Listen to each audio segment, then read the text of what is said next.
Okay, so Mondragon, has been reaching out to try to recreate what they did in the Basque area in other locations, including the United States. And when they were looking at, okay, well, how do we go about creating, worker cooperatives in the United States?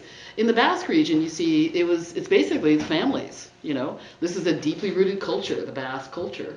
And people are much more communal just by their culture and by their in relationships. They've been in the same valleys since before time, before recorded history. They have someone with ancient DSA and ancient languages. It's a linguistic isolate. By the way, I'm a linguist. This is a very ancient rooted culture, and this ability to be communal is inbred in their culture. So now, trying to bring that to the United States, how would you do that? I mean, you look at the United States, and you have very individualistic, very competitive, corporate and capitalist country.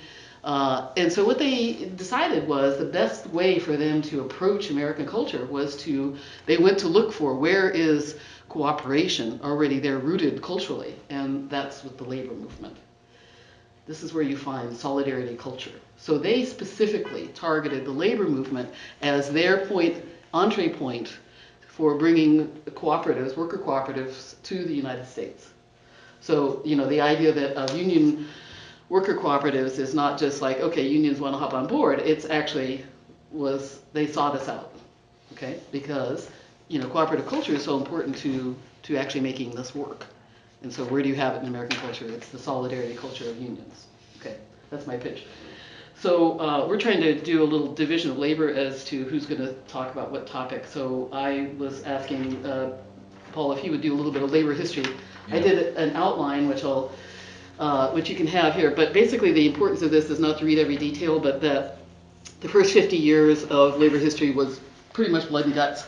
Then there's a lot of legislative, victories, and then there's kind of basically the next 50 years is legislative victories, and then the next 50 years is basically just long, defending slow decline. but defending those legislative victories. So go ahead and fighting defensive battles. Right.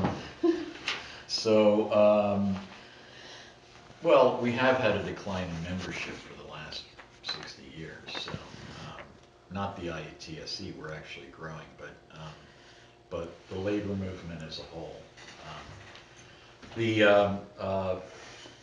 The labor history that I wanted to go in was just where it interfaces with the co-ops. Earlier in the presentation, there was mention of there is history in the United States of labor unions and co-ops. We're not sort of cooking up something that was never there. The Knights of Labor was an organization that was founded right after the Civil War, the U.S. Civil War, and as the big growth, the sort of giant step forward the United States took in industrial growth in the 1870s and 80s and 90s. And as with what had happened in England earlier in the 1800s, there were many people coming from the countryside, from rural America into the cities to work in industrial jobs, and there was a flood of labor, and that was something that capitalists used to, keep the labor costs down, and working conditions were very unsafe, long hours, child labor. The Knights of Labor, basically, they weren't just an organization that was claiming to defend workers in the workplace. They actually had a vision of a cooperative commonwealth, and that was what they were talking about. They said, we need to, have a society that's based on cooperation, and that the current system that we have is hurtful to most of the people who live and work in it. And needless to say, they were ruthlessly put down by private sector and public sector law enforcement entities, and the even though that the Knights of Labor was interesting because they actually were a union that encouraged not just Caucasian Americans, but African Americans and Latino Americans to organize. And they, this was kind of a radical concept because, you know,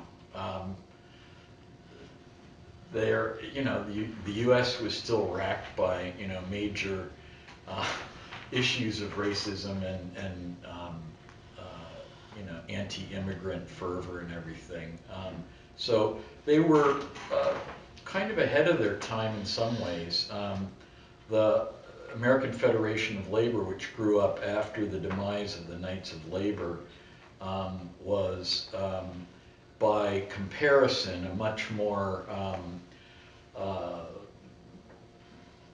plodding, gradualist kind of union that was very centered in crafts.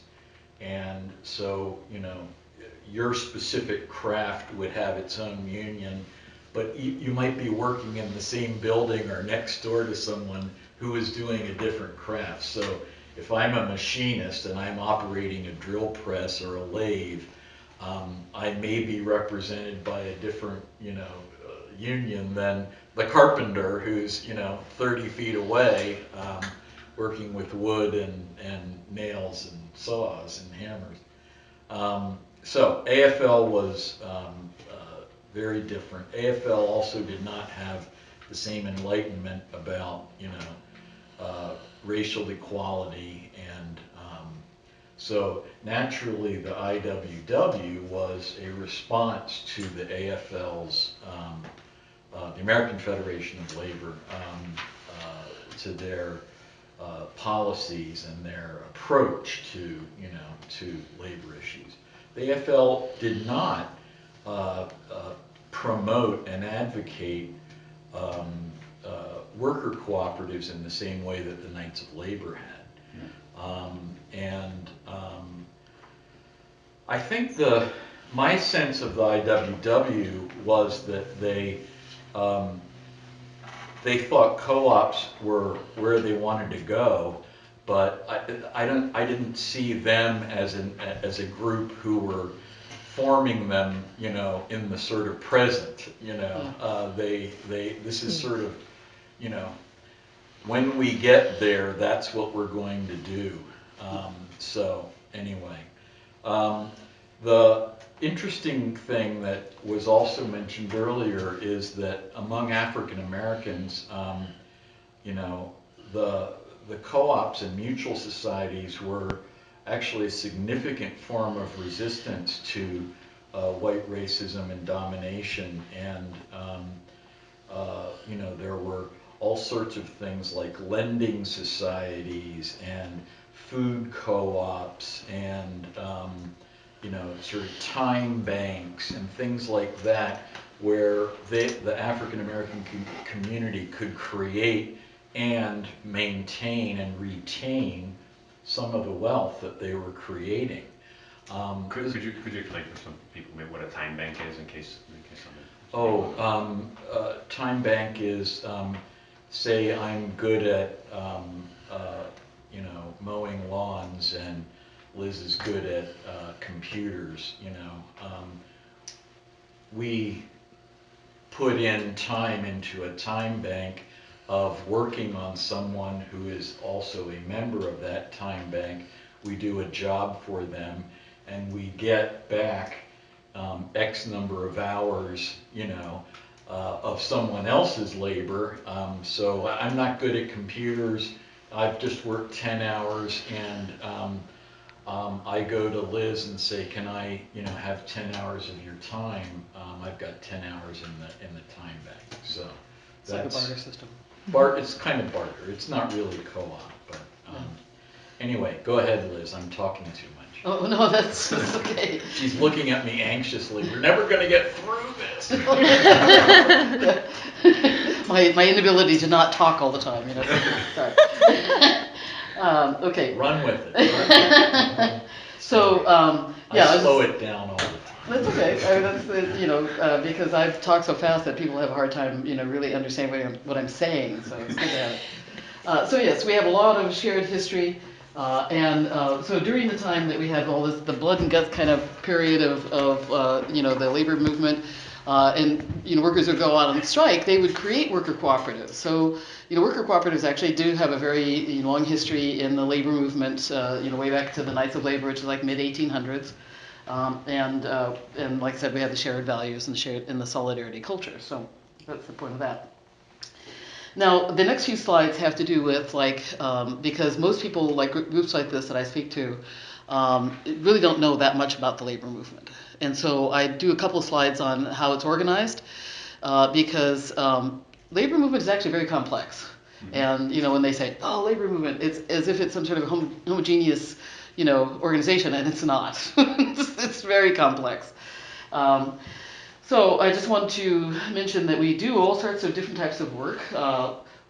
Labor unions are lobbying giants. Okay, so one of the things that, and this is an important thing when trying to seek the relationship between worker cooperative movement and the labor movement, is that they should partner for lobbying. Okay, so that takes a little bit of thought, because what a worker cooperative may want and what a labor union may want sometimes is not exactly the same. Broader issues, no child labor, things like that, great. But when it gets down to like overtime pay and minimum wage, sometimes they're not completely in agreement. And so it takes a little negotiation, and we should talk about lobbying because labor unions have that down. Servicing, we spend a lot of time servicing. That's what Paul does with most of his time, right?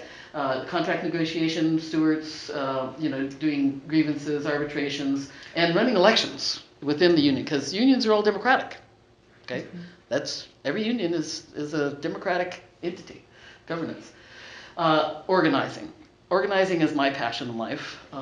So I was in the organizing department in my various unions.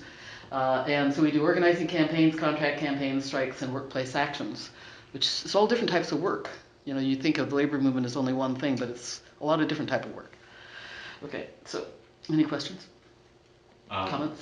Yeah, like lobbying and how is that done, or what are some ways in which that's done? Okay, well, so with my union, AFSCME, that's the one that is actually the biggest lobbyer, is because for all the public employees, all of their wages and benefits are decided at the budget committees of whatever level of government. So it's the California state legislature decides for state workers what their wages and benefits will be, and all the other labor issues. The federal level, also with the budget committee at the federal level for federal employees, city, county, it's all decided in a political environment.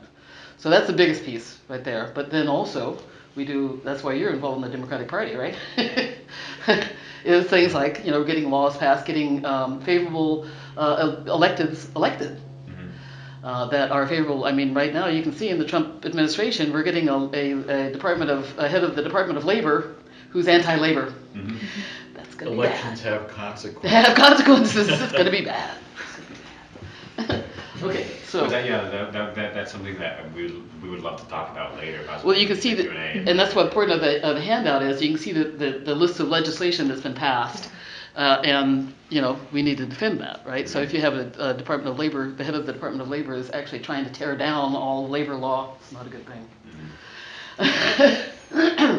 Okay, so cycles of activity. I mean, we're constantly moving through cycles, because the political cycles pretty much define the cycles of activity and the various kinds of contract cycles. And contract cycles and organizing campaigns. So we're just constantly going from one to another. There's a 2-year cycle when it comes to political cycles, because you have your elections every 2 years, right? Presidential may be 4 years, but there's always city, county, state stuff going in between, and getting our assemblymen and whatnot in the state, and even at the county and city levels, all these small cities, Los Angeles City, even that is important. If you're trying to get work done in a labor union. Do you want to make any examples of that, or that come to mind, or Of political cycles, or yeah, that why politics is so important to your union? Because I made the argument on my union. Yeah, I mean we're a private sector union, unlike AFSCME, which is Public sector. primarily, mostly public sector. All public sector. And so we were actually ill prepared when other countries and states began passing huge, lucrative tax credit, tax incentive legislation, which was drawing work out of California to other states and countries. And right, in the entertainment industry. Right. Right. Oh, I'm sorry. Yeah. In the film and TV production industry. Yeah. So it sort of took a while for us to get our sea legs, so to speak. But yes, I got very active in politics through my union in order to basically fight back against the other states and countries that were passing 35% tax credits and things like that. Jobs are going overseas. Jobs going away and not coming back. And so that involved lots and lots of things, getting people elected, walking precincts, going to fundraisers, doing phone calls, and then reaping the political stuff by going then to the legislative, which they're related, obviously. One is electing people and holding them accountable. The other is legislative, where you're trying to, actually move pieces of legislation. In our case, we encountered lots of resistance from Northern California legislators, and we had to really work on that for a number of years. And the big tax credit bill that we now have came when we had an LA-based Speaker of the Assembly and an LA-based President Pro Tem in the state Senate. And they're people that the labor movement helped elect. So exactly. that reaped the benefits for us. We've had now about a year and a half, 2 years of very high levels of employment because of a tax credit bill that passed several years ago. So anyway, that's our examples, quickie run through of what happened. But yeah, even a private sector union, which you would think, that doesn't have anything to do with politics, needs to, or in our case, had to, get involved in political and legislative work. So. The carpenters will get involved with, with the building code, getting things passed in the building code even, so there's a lot of politics involved with the labor union. There's a question over there. Yeah, just because randomly I called Adam Schiff. I've been calling nonstop right now, but I did get a meeting with him or with his deputy director. So if there's like an organization, because that's one of my things I want to tell him is we have to revive this cooperative community. So if there's an exact organization, because that's their thing is, you have to tell us where we go.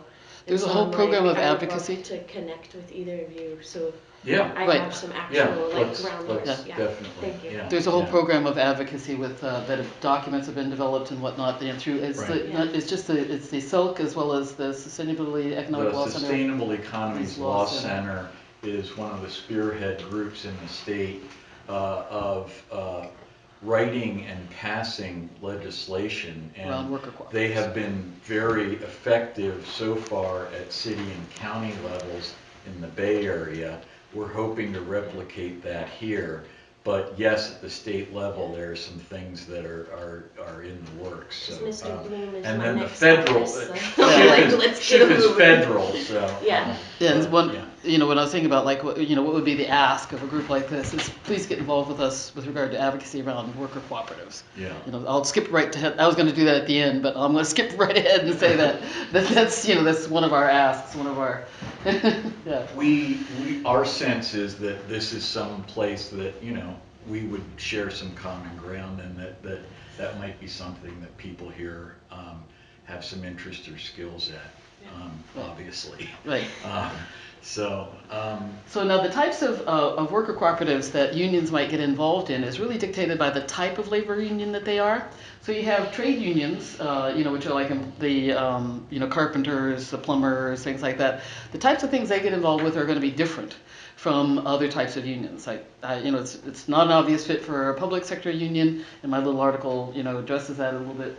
But things like the steel workers and the big industrial unions, they seem to get involved in just every kind. They're not restricted by the trade concept. And so the other thing that's important about thinking about the different types of labor unions is that the pensions are held differently by each type. Such as the carpenters, because you might be working for a different employer every 6 months. The pensions are held by the union themselves, whereas the big industrial unions, such as the steel workers and whatnot, I think the auto workers is the best example of that, where it was held with partially with the employer. 50-50. 50-50, yeah. With the employer. But now the public sector, AFSCME, SEIU also has a lot of public sector units, such as the State Employees of California. Those are the pensions are held by a public authority. It's called the PERA. PERB. Yeah. Public Employment Retirement System. Board, Yeah. Yeah, my father was a state worker, so my mother survived for years on his pension. So I got letters from them all the time. Okay, and so that's another topic. That's a big topic. It's going to be a big topic in the years to come because right. of the way they're going to start attacking pension boards and the way. Right, but the importance here is that worker cooperatives need to think about retirement planning. Mm-hmm. And getting, if they're working with the unions, then getting into the pension system of whatever union that is a huge boon to the worker cooperative. Here's the thing: we don't want to tear down the accomplishments of the labor movement as we create worker cooperatives. Mm-hmm. So we really have to think carefully about creating the same standards. And you can't immediately have the standards, labor standards. But trying to get there, in terms of having retirement, in terms of having, the prevailing wage, in terms of, overtime and all these things, you may not at the time you're doing a startup on a worker cooperative be able to accomplish all of that immediately. In fact, it's completely impossible, by the way. But we should have in our mind that our objective in creating worker cooperatives is to make sure that we don't tear down the accomplishments of the labor movement, because we've had 150 years of trying to get somewhere, and we don't want to roll it back. Okay, so it's one of my big pitches about the relationships between unions and worker cooperatives. Is we need to think this through very carefully. Okay, so that's why I wanted to bring that up, because pensions are huge. Okay, so we have many, many layers and structures. You mentioned the AFL, so I'm not certain that everybody in the room here knows, how it's structured. So I'm just going to take a moment. I don't know the level of, there's a lot of people that don't understand this. There may be 150 or so, almost 200 different labor unions. Some of them very small, some of them enormous.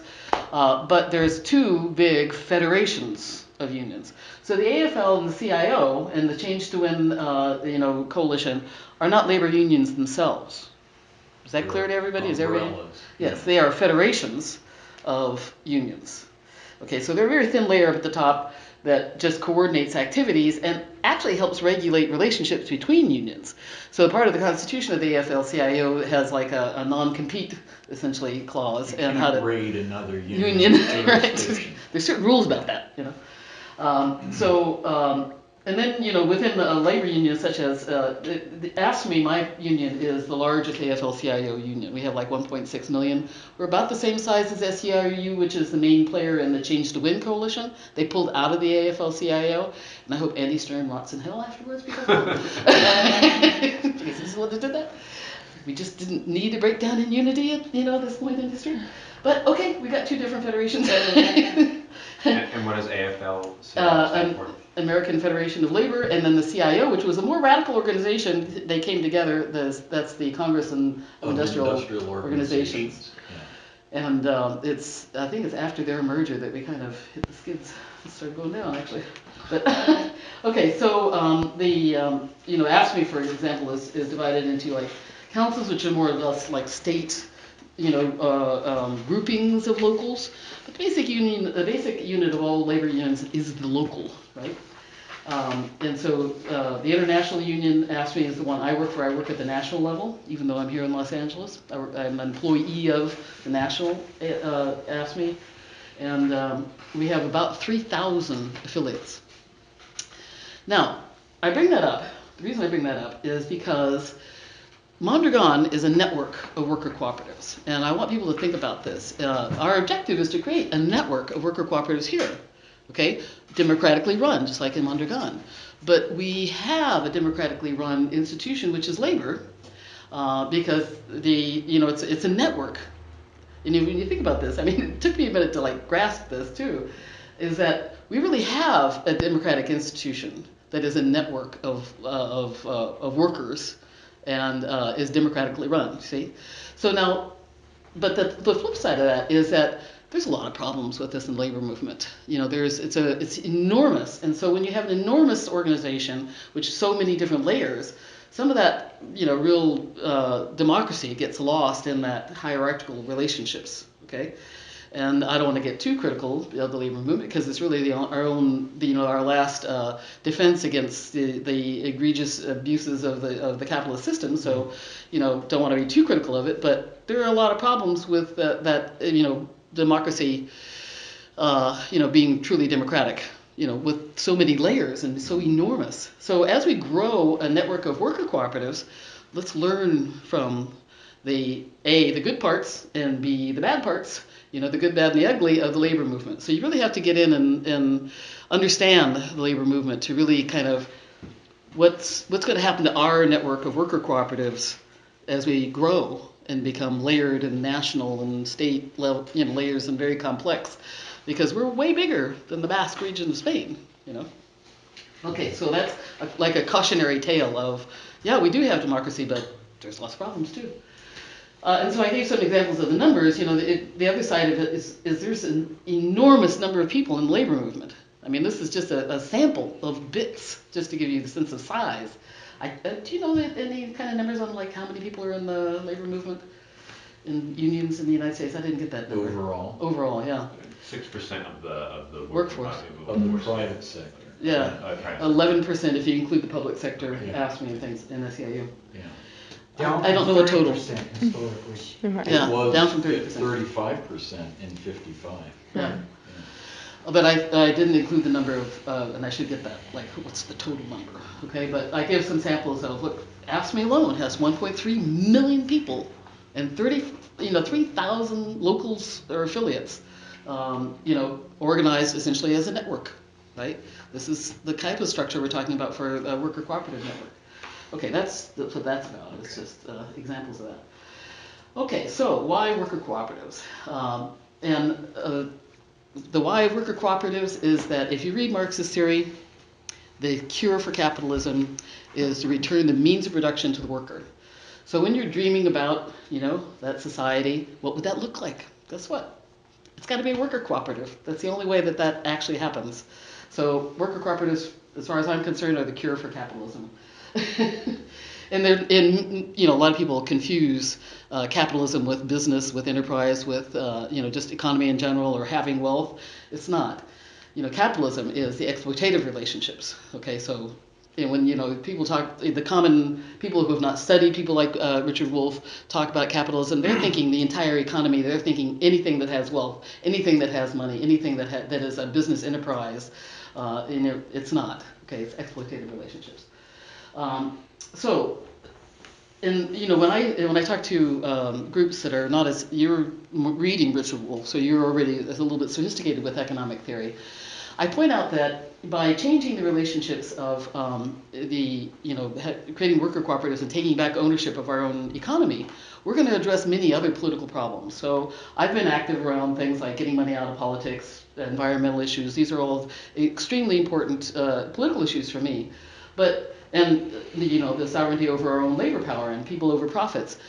All of these things, in my view, can be solved if we take back the ownership of our economy, and by which case we would be disempowering the corporations who act against us politically. So it's a solution to everything, as far as I'm concerned. And also, if you look at this point about the corporate employment, is that if you look at the Walmartization of our economy, what a corporation does in our local economies, if you see it in our local neighborhoods, is they actually impoverish our communities because they're sucking wealth out of our local communities by pushing down the wages, pushing down benefits for the workforce, making minimum wage, by externalizing the costs. When they there's a film actually that talks about this. It's called The Corporation, I think. Anybody heard that movie? Seen that movie? It's a documentary. Is that the name of it? The Corporation. Yes, Corporation. Yeah. They talk about the fact that corporations externalize costs. So if you want a road built up to your corporate headquarters, you get the city to build it. When I was up in the campaign in the state of Washington, the new Walmart was coming in, and they hand out the new employee packet. Inside the new employee packet is the application for the welfare health care. Wow. Externalizing the cost of their health care onto the public fund, onto the public tax base. Okay, when you pollute, a corporation pollutes. They want the city to come in or the county to come in and clean it up, not them. Okay, these are all things where they externalize the cost onto the public budget. So they're actually getting us to pay for which should be their business expenses. Socialism for millionaires. Yeah, right. Corporate welfare, yeah. So that's externalizing costs into the public budget. And then the other thing that impoverishes our communities through corporate employment is that all of this is creating more and more profits, right? Well, so where do those profits go? Do they go in our local community? No. They're going to New York City, or they're going to China, or they're going to Germany, but they're not being those billionaires don't live in our local community. Those profits do not stay in our local community. Those taxes don't go into our local tax base. So you want to know why our infrastructure is gone to heck and our education system is underfunded and all these things now? It's because of corporate employment. So we have to really do a lot of education. I'm so happy to see an organization like yours, just to start spreading these concepts to the general public, okay? Because that's what we have to do. We have to re-educate people so they understand that capitalism is not just business. It's not a synonym for business, and it's not a synonym for the economy, and that the capitalist corporate form of business here is sucking our wealth out of our communities. Okay, so it's a negative. Okay, so with all that said, why unionize worker cooperatives? And this is finally getting to the punchlines, right? Okay, so there's two sides to this. Okay, why would unions want to be involved in worker cooperatives, and why would worker cooperatives want to be involved with unions?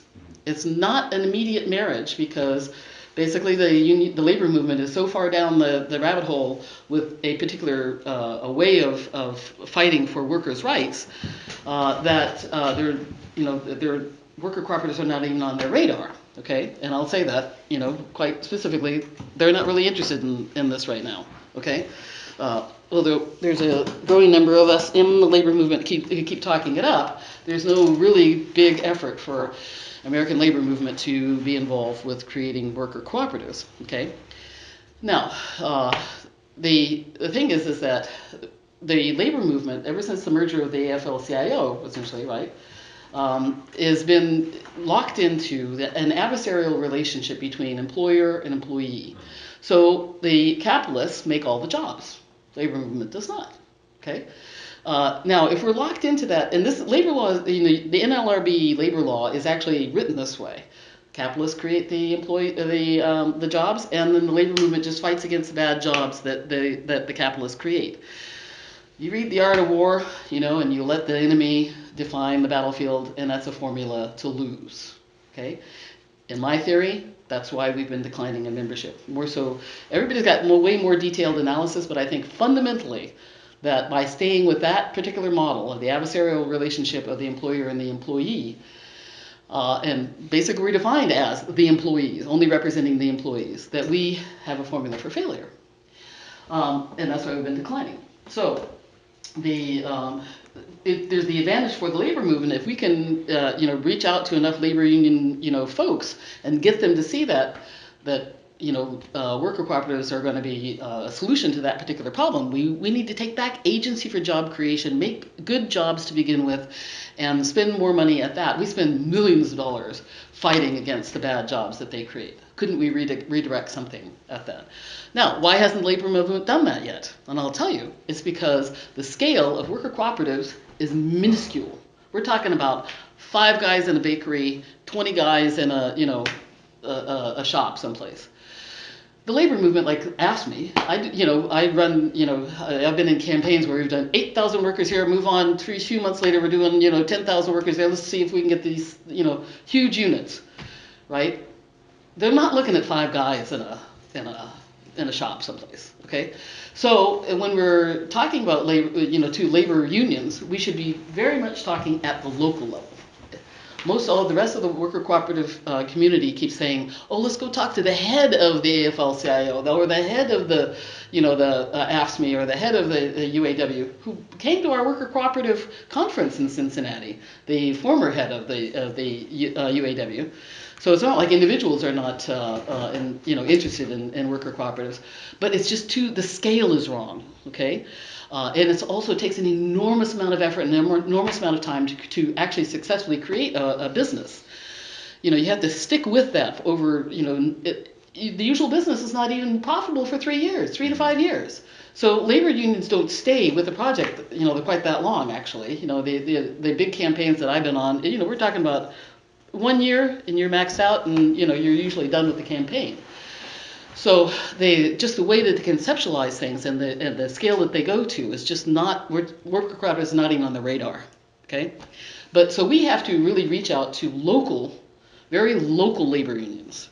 It's at the local level where they are concerned about 5 jobs in Inglewood or, 20 jobs in Compton, okay? And the local, which is very much grounded in the community, stays put. Okay, doesn't the international is all over the country, but the local is the one that really stays put and is engaged in the community. So part of the advocacy around getting the labor movement and the worker cooperative movement to work together is to reach out to those the leadership of locals in your local area. So I don't know if anybody here has been a member of a union. There's a good question. Anybody been a member of a union here? One? Which unions? UAW. UAW. And which local? Which unit? UCLA, here in Los Angeles. Grad student? Yeah, I was actually part of that organizing campaign. Okay, sorry. Screen Actors Guild. Screen Actors Guild, awesome. Yeah, it's a good union. So is UAW, brother. Anybody else? IWJ, yes, that you had. No. Yeah. I'm not. You just like the hat. Yeah. No, I mean, there was another reason for that IWW. Yeah. Okay. No. Okay, Not so America. part of the work of LUCI and like I said, I'm co-chair of the Union Co-op Council of the U.S. Federation of Worker Cooperatives, is to get out and get to the leaderships and the elected and of locals, finding contacts. So that's part of our job, is to find people that are in unions locally and talk up worker cooperatives and make them see it as a solution to some of their problems. Okay. I just wanted to mention also that labor unions basically, how many people have read What's the Matter with Kansas? No. Great book. I recommend it. I'll give you the punchline. Basically, unions are not in rural areas. And so Kansas, which had been the hotbed of cooperatives, the populist movement, and a lot of those resulted in the agricultural cooperatives. After the populist movement and after the Dust Bowl and the selling off of family farms to agribusiness, there's an enormous void created by the lack of unions are mostly industrial. They're in the cities, right? So that you'll notice in this last election, huge rural-urban divide in our country, and that's exactly what's wrong, okay? So unions and worker cooperatives, if unions were creating worker cooperatives in rural areas, that's another way to like start bridging the problem, the political problems that we find in our society. So just want to pitch that out there. Okay, why would, what do unions bring to worker cooperatives? In other words, why would worker cooperatives want to have unions involved at all? I mean, they don't have as many labor problems. Why would they want a union involved? And they pose that problem all the time.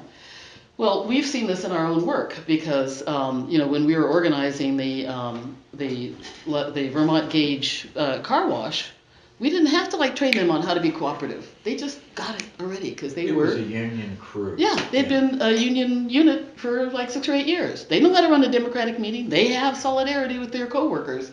There was no training required for that. Yeah, we do have to go back and do how do you run a business, but they know how to do the work.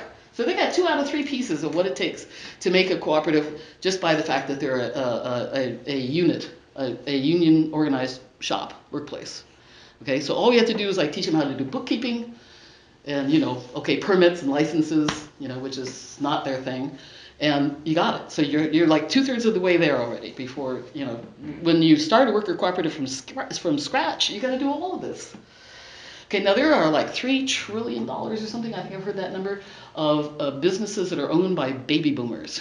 Okay, so one of the things that like the U.S. Federation and various other organizations are targeting are these shops which are gonna their ownership of them and the structure of them they're either going to shut down or they're going to somehow be sold off. But wouldn't it be great if we could convert them to worker cooperatives? Well, it's like 70% of people who are going to retire in the next 5 to 10 years. And right. What's going to happen to those small medium businesses that are run by Yes, exactly. And small business is always the big economic engine, the big job creators, not big corporations. It's small businesses that do. So this is a tremendous opportunity. The first ones we should target are ones that are already union organized because we have a formula for success there. They already have the solidarity culture. They understand cooperation. They know how to run, democratic meetings and how to do democratic decision making, how to elect leaders, that sort of thing. It's already part of their experience. So that's why Mondragon was looking for unions, right? Okay, so now why would, so that's, we can convert them, but why do you want a union to stay involved? Mondragon always pitches the idea that we have social committees in our unions, in our worker cooperatives. That's essentially, the same parallel to a union involvement. And that is true. But again, from our experience, such as the Vermont Gauge car wash of converting it, having an external organization kind of keeping the monitoring, because people, naturally, do certain things. And so one of the things that started happening was the guys that work there are like, okay, well, we'll just hire this other guy, a couple of other guys to like maybe work on weekends for us. It's like this whole thing about the political reason why we're doing it this way, why we want it to be a worker cooperative, we've got to keep that double checking back in with them. You allow a group of workers to just go off and be worker cooperatives themselves without a little bit of input of like, why are we doing this, and keeping them on track, and also, their business, monitoring their business success as well.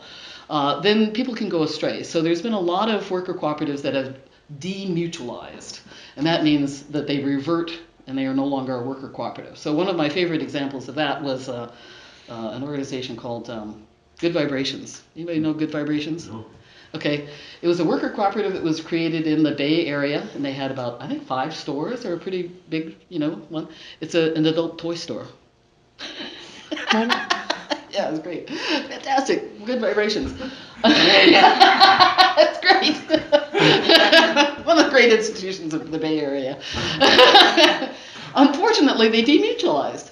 They got into like a crew finally, they'd been in business for years, like a couple of decades, I think. And the current employees just said, oh, well, we'd rather get like $8,000 each and not be a worker cooperative anymore. Dang. So when you have a union that stays involved, you can monitor that happening and like have an objective, way of. As a matter of fact, with the way we structured the the Vermont Gauge Car Wash is an experiment in this. On the board of the Vermont Gauge Car Wash, there's a seat on the board, one seat, one vote. Okay, that's the labor union. Okay, now in the bylaws, it takes a unanimous vote to demutualize. So we're experimenting with ways to keep that from happening.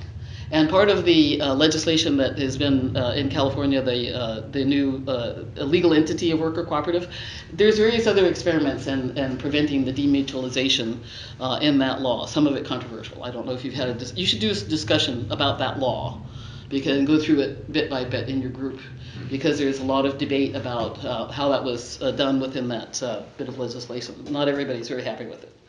What was the law? Which one is that? It's the AB 816. Yeah, 816, is it 816? It's the new legal entity of a worker cooperative. It establishes a CCC, right, that one, or is it a different law? It's the one that establishes a C, no? Is it different? Different? Yeah. So there, what you become is you become a legal entity, right? And like all of Arizmendi is organized as LLCs. LLCs. Okay, they always use that methodology. Other ones are use the actual cooperative legal entity law. Okay.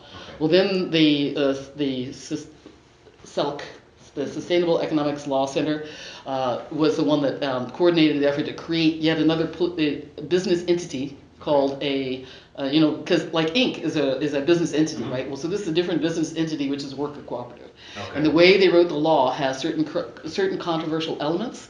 So you should, as a group, print that law out, read through it, and see those elements. I'm not going to comment because I'm not like completely anti that law, but some people are, because of the methodology that's used. Controversial in the co-op. Yeah, it's the methodology that they tried to implement to keep people from demutualizing is extremely controversial. So I think it would be a good project for the group to read that and try to understand why it's controversial. Okay, So and we then get to Vermont Gauge. should we get to Vermont Gauge? I'm going to pitch everybody joining the Union Co-op Council of the U.S. Federation of Worker Cooperatives, and then you can talk about the whole Vermont Gauge car wash. Definitely. This is something you should learn about, and perhaps as a group or perhaps individually, which there are individual memberships as well. So, right. So the U.S. Federation of Worker Co-ops is the organization in the United States of worker cooperatives, as opposed to food co-ops or housing co-ops or other kinds of, there are other cooperatives that aren't worker cooperatives. And Liz is the co-chair of the Union Co-op Council, which is one of the Federation of Worker Co-ops has several councils. They have a council on economic and racial justice. They have a council on the Union Co-op Council. They have one other, I think. And so these are sort of bodies within the USFWC, and the Union Co-op Council, I've been participating in the monthly phone calls on that, and it's really exciting because you have people like us, in the process of, or already have opened, worker co-ops that are unionized, including taxi cab company, including a print shop, including Inkworks and Design Action right. In the Bay Area. There's actually quite a large number of unionized worker cooperatives, and they've become unionized in a variety of different methods. And in the city of New York, there's the Cooperative Home Care Associates, which largest, has, 2,200 worker owners, and it's an SEIU unit, and they actually get their benefits, including a retirement, through SEIU, which that's the ideal model. And it's a unionized worker cooperative, and is also, I believe, the largest worker cooperative in the United States. Which shows the power of the worker cooperative community and the unions working together. Yeah. In LA, I think the Filipino worker union just did something similar with a group of home carers too. Okay. Yeah, it's very small. Yeah, It's a small, but it's now a worker co-op. It's they're starting out here in LA. So. Yeah, it took 30 years for the one in the Bronx to develop, and they actually have about 3 different entities. They came to the worker co-op national conference in Cincinnati and discussed that. And I have I'll give you one of my little things also because this is a very personal journey for me. The I don't know if I want my entire career doing this, my entire time doing this, to only create poverty wage jobs. So the problem with our car wash project is that, paper thin profit margin, those jobs will never grow in terms of increasing wages and benefits. Aherns is like the beautiful example of they started off with fairly minimum wage jobs, and they've grown over time. And the mature cooperatives such as the Cheese Board, the people are earning $50,000-$60,000 a year. Then that's what we want. Okay, Cooperative Home Care Associates, their wages are capped by Medicaid reimbursements. They'll never grow. And so the union co-op, the Cincinnati Union Cooperative Initiative, when they organized their national conference, brought in some organizations such as one called Manufacturing Renaissance in Chicago, and the founder of Sciolan, which is the incubator in Mondragon, to talk about manufacturing. Manufacturing, because manufacturing does provide that a greater, ability to, grow in terms of increasing wages and benefits and create a bit of a profit margin. And the true message of Manufacturing Renaissance is that, people will say that manufacturing is dead in the United States, but it was killed by excessive CEO and management salaries, trying to pull off excessive profits. And that's why the jobs moved overseas. So if we want to do it as worker cooperatives, we can do manufacturing here in the United States, and we can, actually have some decent jobs, good jobs, with an ability to go above minimum wage and not just create poverty wage jobs. So in terms of like co-op development, I personally don't want to spend the next 10 years of my life making a dozen worker cooperatives that all just have capped off at poverty wage jobs. I want to focus on manufacturing. But in contradiction of that, let me just explain what happened at Vermont Gauge. About 8 years ago. Well, I'm going to go back in time. The car wash workers are some of the most exploited workers in the U.S. They are exposed to incredible amounts of toxic chemicals. They're subject to a lot of wage theft. Undocumented. And they're often leveraged by their unscrupulous employers because they are immigrants, and some of them are without documentation, and that's a recipe for employers who aren't honest to. Some of the employers take half their wages. Some of the employers pocket all of the tips. There are all sorts of ways in which car wash workers are exploited. So the AFL-CIO in Washington was getting vibes from around the country that this was something that they needed to address and organize. The only union in Los Angeles, which is sort of, the capital of car washes, right? The only union here that wanted to take that on was the union that it's United Steelworkers Local 675, and because you're just crazy like that. through a lot of mergers, the USW 675 represents all of the people who work in the refineries in the southern part of southwest LA County, and so Torrance and El Segundo and all those that you see, the flares at night and things. those are represented by the United Steelworkers. Well, what does that have to do with car washes? Well, they happen to be blessed with progressive leadership that saw that this was an incredibly exploited workforce, and they, as a union, had the resources to go out and organize them. So this particular car wash was making their wages were $4 an hour and half their tips before the steelworkers organized them. No, paid sick leave or Right. any kind of process. I mean, ridiculous, right?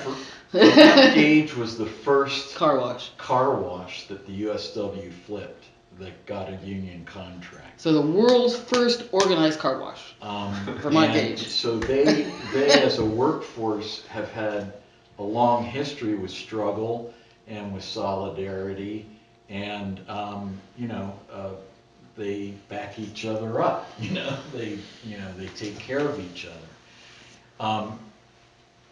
As a result of this one contract, they now have what, 35? 30, they have 35 other car washes in the LA area that are under contract, and they're continuing to organize. So, and they've actually won some landmark lawsuits against some really unscrupulous places where they basically owed back pay of hundreds of thousands of dollars to their employees. So they've been winning victories for car wash workers.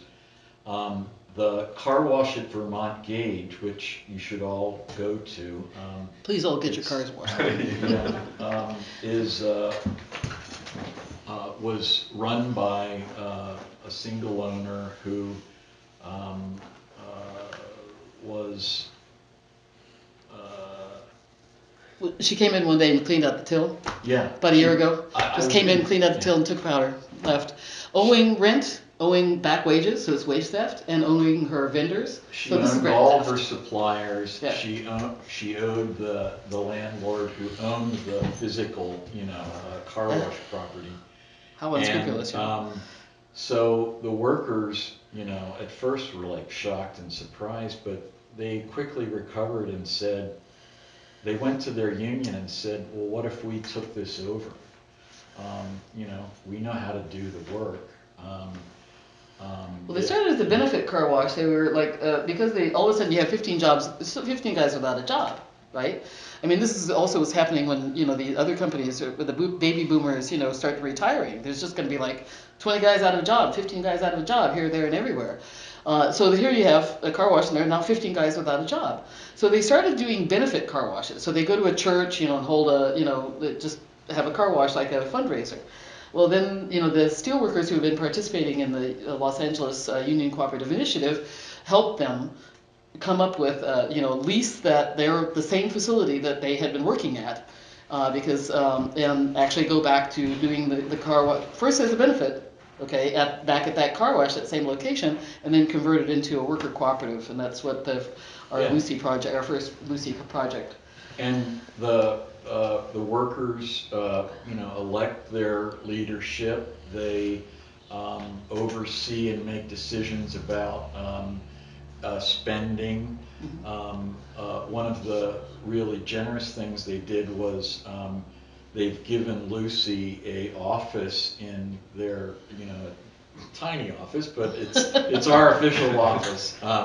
They keep trying to wash my car for free too, but I keep saying, no, I want you to make in the building where the car wash is in South LA.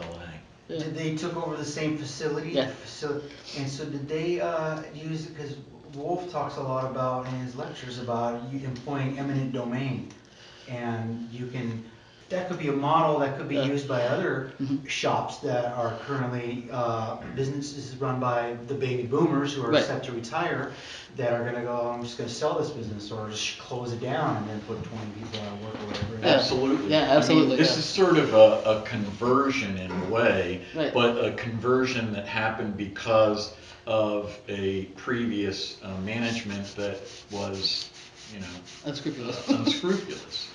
So But it has the extra bonus of the fact that, if you're an undocumented worker, and you're working for somebody else, you have to falsify your green card and borrow somebody's social security number.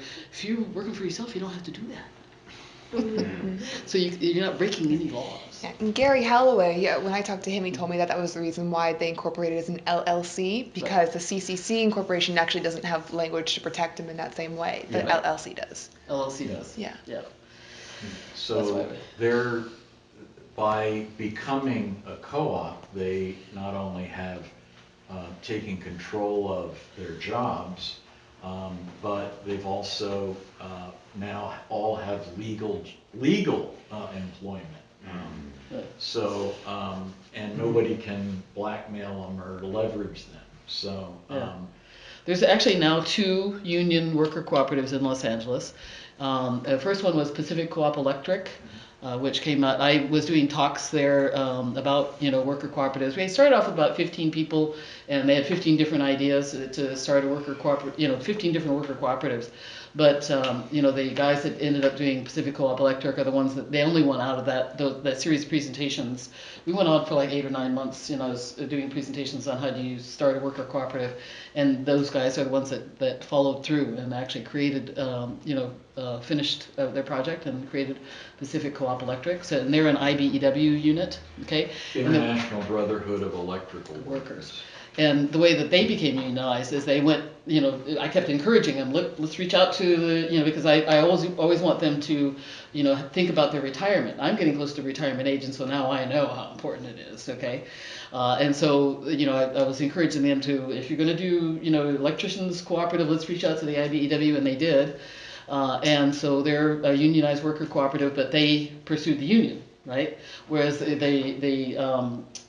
the car wash, they were already unionized and then did the conversion. So different ways of getting to the same goal.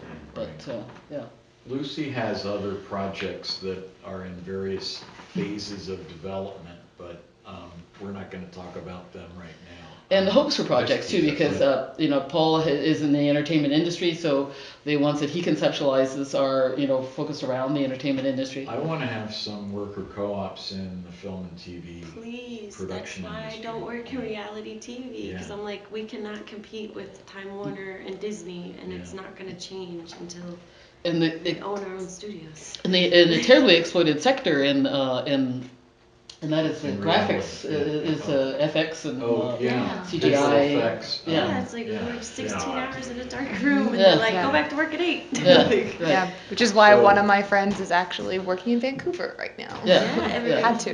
I know a lot of FX. Couldn't get work and stay here. So, I, as Liz will tell you, I came to LUCI before it was LUCI, and we were all talking about, well, why are you here? And I was very frank. I said, I'm looking for allies, Yeah, right. So I need allies from, the labor movement and from the cooperative movement. If I'm going to do this, I'm not going to be able to do it in a vacuum. So we met because you were on the Union Co-op Council conference calls. Yeah. So we're here in LA. We didn't know each other. We met through the national conference call. So anyway, I know we're supposed to allow time for we have like 5 minutes or something for questions. So I'm hoping you ask questions as any questions or comments or suggestions or critiques. I've spoken, so I'd like to let other people who haven't spoken. I think the eminent domain, like I'm from Richmond, Indiana, so Ralph Teeter had a big union thing with Dana Perfect Circle back then, and I've tried to tell all of my friends back home, like this, like I show them Richard Wolff, I show them the Youngstown, I show them Mondragon, and it's still, they cannot wrap their head around it because they're that assembly line mentality of follow the rules. When I tell them, like, guys, the 4 factories left right now in Richmond are going to close soon because it is third generation doesn't care, or are in jail because Yeah. of the money their parents made. So. Well, identifying, see, that's the thing, is identifying the, and like I said, I favor doing, targeting union shops first, because you already got halfway there. But identifying those businesses where they are going to enter into this crisis, because every sole proprietorship enters into a crisis of leadership at some point in its history. Either they just want to do something different, or they're going to retire, whatever it is. So identifying any small businesses that are, at that moment, that crisis in leadership, before they make decisions to either sell off to a corporate, like Walmart or Trump or somebody, or shut down, where you can still, because sometimes they become less and less profitable because the owner is like trying to get the hell out of it, right? Yeah. So trying to get in there like an early warning system to find those shops where, I got like 20 of them for Yeah. in Indiana. And so, but unions have a role to play there, because very often the unions know. Yeah, and the UAW is huge Yeah, there. right. I'm like, So yeah, this is part of the work we're trying to develop, is how to identify those and get them. And then for people outside of that, I'd be curious to know what kind of tactics you use for training for kind of for that kind of the creation of solidarity, of being able to hold democratic meetings, the kind of Right. like the That's practice union- in horizontal hierarchy and stuff like. Yeah. What techniques do you do to train people who are like new into unions even, or something? Because that's something We have a huge that education department that does specifically that, and within my own union, I'll tell you that the training has not been the same over time. I need to go inside page 6. Yeah. Okay. So the best union training happened when I was working on the UC contract campaign, the University of California, my old employer. We were organizing them, and what we did was we took a big sector of the unit, 20,000 people in the unit. We took a couple hundred people and trained them to be organizers. Not, how do you run a meeting, and how do you do, Robert's Rules of Order, or how do you do the secretary's job of bookkeeping, but taught them to be organizers. That is a kick-ass local now, okay, because of that. And that's that solidarity training. That's not Robert's Rules of Order. Yeah, so, the education within unions is, like I said, we have an enormous department that does just education, but there's different types of education all the time. Some of it's political, we do training on political stuff too. Yeah, but I find when I talk about this concept to people, that's like the first hurdle of someone going, wait, but then do I want to make all the decisions? What do I know? And they start saying, and they want to pull back kind of from that whole like the worker ownership. But the people are trained to be the cog in the wheel, or to sit in their desks face forward and listen to the teacher and like read. Not everybody wants to go to meetings, after work, once a week and make all these business decisions and learn how to do the books. Right, exactly. But being a business owner is challenging. Yeah. But I've been a business owner. But existing within it and stuff, I guess, understanding what that would actually mean instead of being some scary, nebulous, like ginormous reach and responsibility. and that's a whole nother issue to solve, is the work out of prisons, because. Right. Now, have you heard of the Restaurant Opportunity Center? Came out of HERE, and the restaurant, after the Twin Towers were destroyed, all the restaurant workers that had been employed but were not at work that day formed a worker cooperative restaurant called Rainbow. And it was Unite HERE helped initiate that project. It became the Restaurant Opportunity Center, which is now a separate nonprofit organization that does this type of work. But the reason that restaurant failed, it was too large of a debt load. Okay, so we want to be careful about how we go about this. There's a lot of details That's involved. what's like the eminent domain thing, because Richard Wolff does talk about it in saying that like if a factory were to threaten to leave, like the carrier thing, he said that technically the workers could demand the city buys it back under eminent domain to save it for the community. Right. So that's why I always pick my dad's brain, like, Dad, how do we do that in Richmond? Back in Indiana. There was there's a national conference call for the manufacturing committee and that the Cincinnati Union Cooperative Initiative started, and we've been having national conference calls. And one of the town's an hour from Cincinnati. Well, one of the things that came up was there's a whole meatpacking factory that was closing. A lot of people losing their jobs, and how could we go about turning that into a worker cooperative, or doing something with it? And it's very complex. Yeah, a lot of details. I think we need to wrap it up just Yeah. to give us some time to. Could I, wrap it so up. much could more. I do a quick? Yeah. For more info, if you haven't gotten these, this is our sort of general info sheet on LUCI, and it does list some things that if you're interested in helping or aligning with us on some of our work, how to support LUCI. And then this one here, we didn't even get into this, but as you can probably imagine, my thing is public policy and advocacy. And there are, eminent domain really comes down to a political question. Do you have a district attorney who will invoke that, and back it up? And Or a my council member, hometown just got a new attorney that I went to high school with, Oh. and as soon as he announced it, I was like, "Oh, time to go to work, buddy." I'm like, "Oh, I got somebody now." So we would like to come But back you to you. can't do that in a vacuum. Yeah, There yeah. has to be somebody with, some kind of a movement behind him or her, Right. to make that happen. So, brass tacks, we need to turn out like 50 people to a city council meeting. Can we work together to do that? To get some like ordinances to support the creation of worker cooperatives. All right, Yeah. maybe we could do a follow-up in January or something. Yeah. All right. Thank you very much. Okay.